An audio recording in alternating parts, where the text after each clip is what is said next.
number of wires that can be terminated on a self-contained device's push-in terminals varies depending on the device type and manufacturer. However, most self-contained receptacles and switches are typically listed for up to 3 nm wires. The number of wires listed for a specific device may be found on the product's packaging or documentation. It is important to consult the manufacturer's instructions for the proper installation and termination of wires. Exceeding the listed wire capacity can compromise the connection's integrity and lead to issues such as overheating, arcing, and circuit failures. To troubleshoot a circuit that is not working, firstly, check if the circuit breaker or fuse is tripped or blown. Secondly, ensure the device is securely installed in the junction box and that the cover plate is properly attached. Thirdly, inspect the wire connections of the device for any loose or damaged wires. Loose or improperly terminated wires can create an arc fault. Firstly, check the wire connections and ensure they are securely pushed into the terminals. Secondly, if the arc fault persists, consider replacing the device. Loose or faulty connections at the device can cause flickering lights. Firstly, check the wire connections and tighten any loose terminals. Secondly, if the flickering persists, consider replacing the device. Here are some best practices for wiring self-contained devices. Firstly, use the proper tools and techniques for terminating wires onto the push-in terminals. Secondly, do not exceed the listed wire capacity for the device. Thirdly, double-check all wire connections to ensure they are secure. Fourthly, use a voltage tester to verify that the circuit is working properly after installation. Fifthly, regularly inspect the devices and wire connections for any signs of damage or loose connections. When dealing with electrical wiring, safety is paramount. Always de-energize the circuit before working on any electrical components. This means turning off the circuit breaker or removing the fuse that supplies power to the circuit. Use a non-contact voltage tester to verify that the circuit is indeed de-energized before you begin working.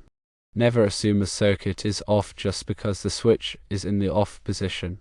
Self-contained receptacles and switches are commonly used in residential wiring. They are designed to simplify the wiring process by allowing you to simply push the wires into the terminals on the back of the device. However, it is crucial to understand the limitations of these devices and to follow the manufacturer's instructions carefully. One of the most important things to consider when wiring self-contained devices is the number of wires that can be safely terminated on each terminal. As mentioned earlier, most self-contained receptacles and switches are listed for up to 3 number 14 or number 12 American wire gauge nm wires. Exceeding this limit can lead to a loose connection, which can cause overheating, arcing, and even a fire. If you need to connect more than 3 wires to a single terminal, you should use a different wiring method, such as pigtailing. Pigtailing involves connecting all of the wires together with a short piece of wire, called a pigtail, using a wire connector. The pigtail is then connected to the terminal on the device. This ensures that all of the wires are securely connected and that the terminal is not overloaded. Another important consideration is the type of wire that you are using. Self-contained receptacles and switches are typically designed for use with solid copper wire. Using stranded wire can be problematic because the strands can easily become loose and create a poor connection. If you must use stranded wire, you should first twist the strands together tightly and then tin them with solder. This will help to prevent the strands from fraying and ensure a good connection.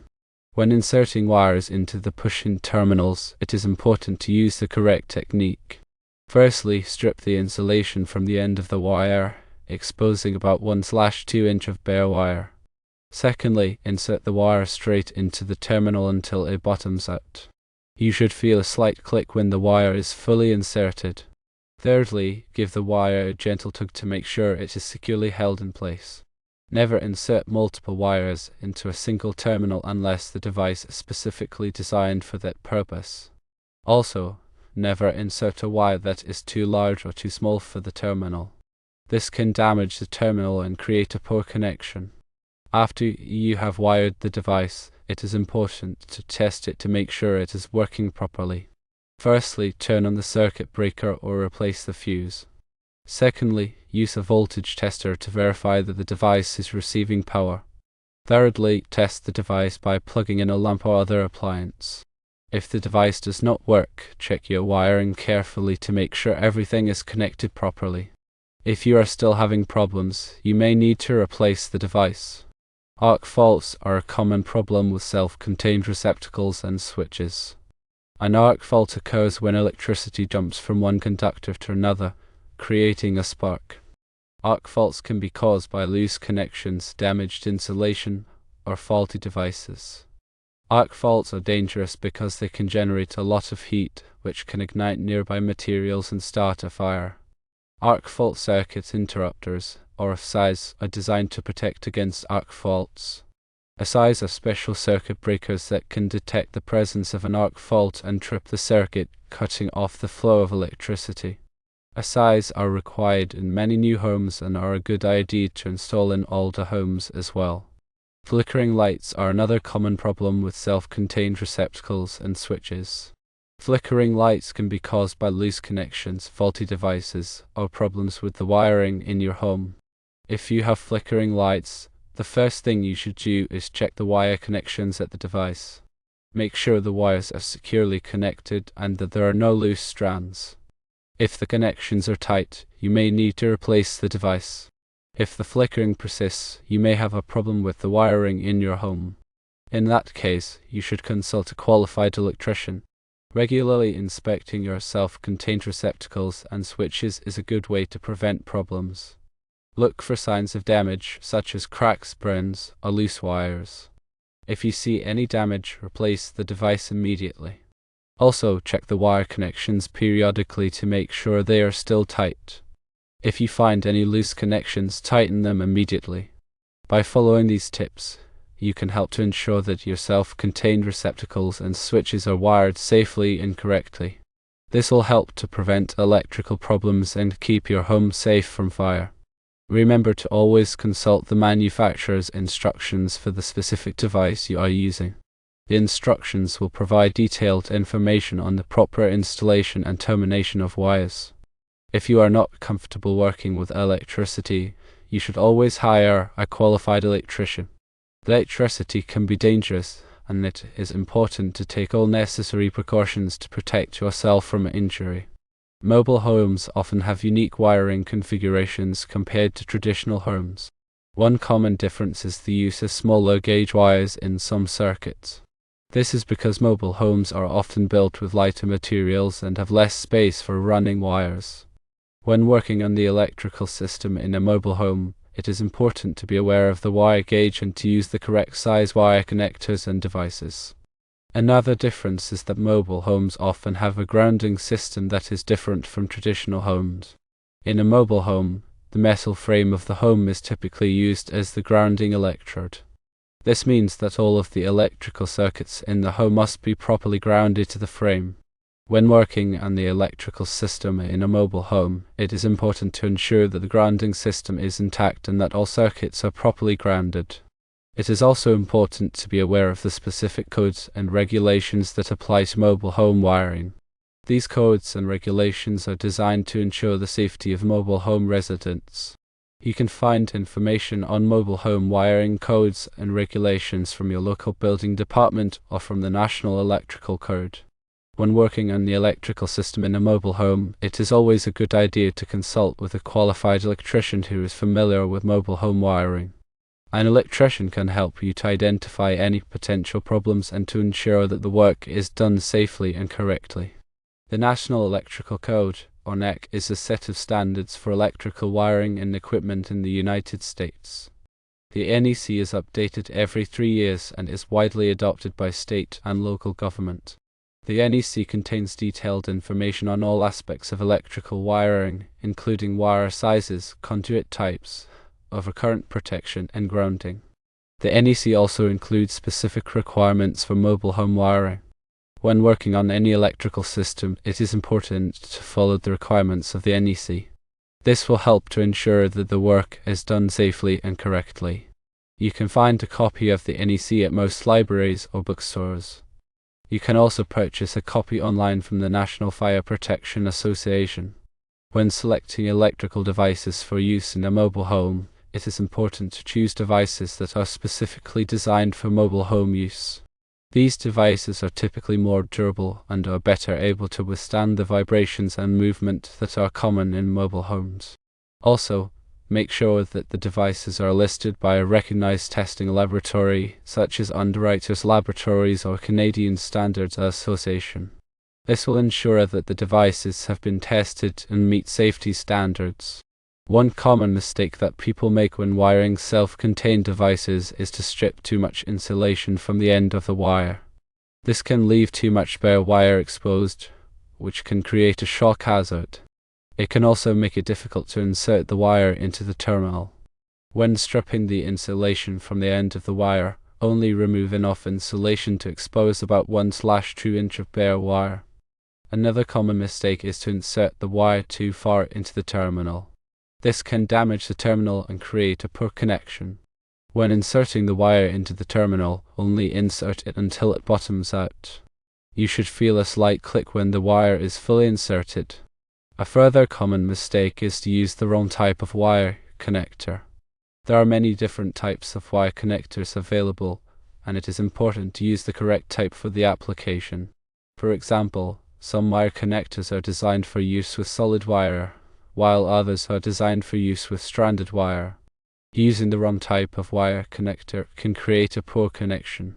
Another mistake is to over-tighten the screws in the wire connectors. This can damage the wires and create a poor connection. When tightening the screws in the wire connectors, only tighten them until they are snug. Another common mistake is failing to properly ground the electrical system. Grounding is an important safety measure that helps to protect against electrical shock. When grounding the electrical system, it is important to follow the requirements of the NEC. A lot of people also fail to properly test the electrical system after they have completed the work.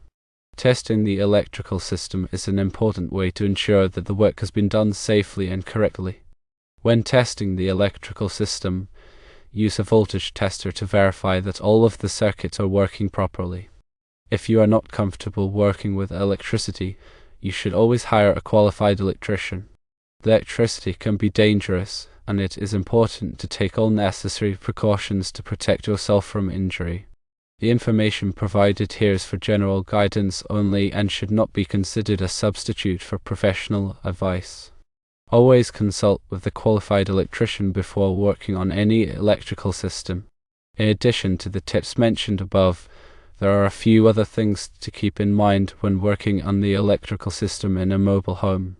Firstly, be aware of the location of all of the electrical components in the home. This includes the circuit breaker panel, the wiring, and the outlets and switches. Secondly, before you start working on any electrical circuit, turn off the power to that circuit at the circuit breaker panel. Thirdly, use caution when working around water or moisture. Water is a conductor of electricity, so it is important to avoid contact with water when working on electrical circuits. Fourthly, wear appropriate safety gear such as rubber gloves and safety glasses. Rubber gloves will help to protect you from electrical shock, and safety glasses will help to protect your eyes from flying debris. Fifthly, if you are not sure how to do something, ask for help from a qualified electrician. It is better to be safe than sorry when it comes to electricity. When working on the electrical system in a mobile home, it is important to be aware of the specific challenges that are associated with this type of wiring. Mobile homes are often built with lightweight materials, which can make it difficult to run wires and install electrical components. Mobile homes are also subject to vibration and movement, which can loosen connections and damage wiring. Finally, mobile homes are often located in areas that are prone to extreme weather conditions, which can damage electrical components. By being aware of these challenges, you can take steps to mitigate them and ensure that the electrical system in your mobile home is safe and reliable. One important consideration is the type of wiring that is used in mobile homes. Most mobile homes are wired with non-metallic sheet cable or NM cable. NM cable is a type of electrical cable that consists of two or more insulated conductors enclosed in a non-metallic sheath.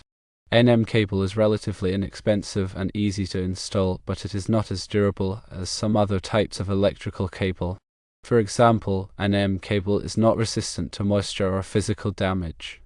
When working with the NM cable in a mobile home, it is important to take extra care to protect the cable from damage.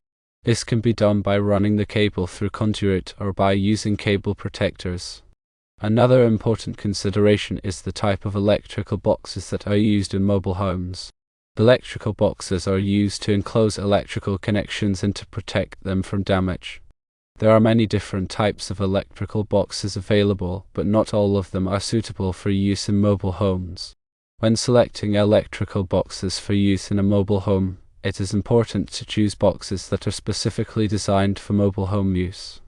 These boxes are typically made of durable materials and are designed to withstand the vibrations and movement that are common in mobile homes. The proper installation of electrical components is also crucial for safety. Make sure that all electrical components are installed according to the manufacturer's instructions and the requirements of the National Electrical Code. This includes things like properly grounding all of the electrical circuits and using the correct size wire connectors. Finally, remember to test the electrical system after you have completed the work. This will help to ensure that the work has been done safely and correctly and that all of the electrical circuits are working properly.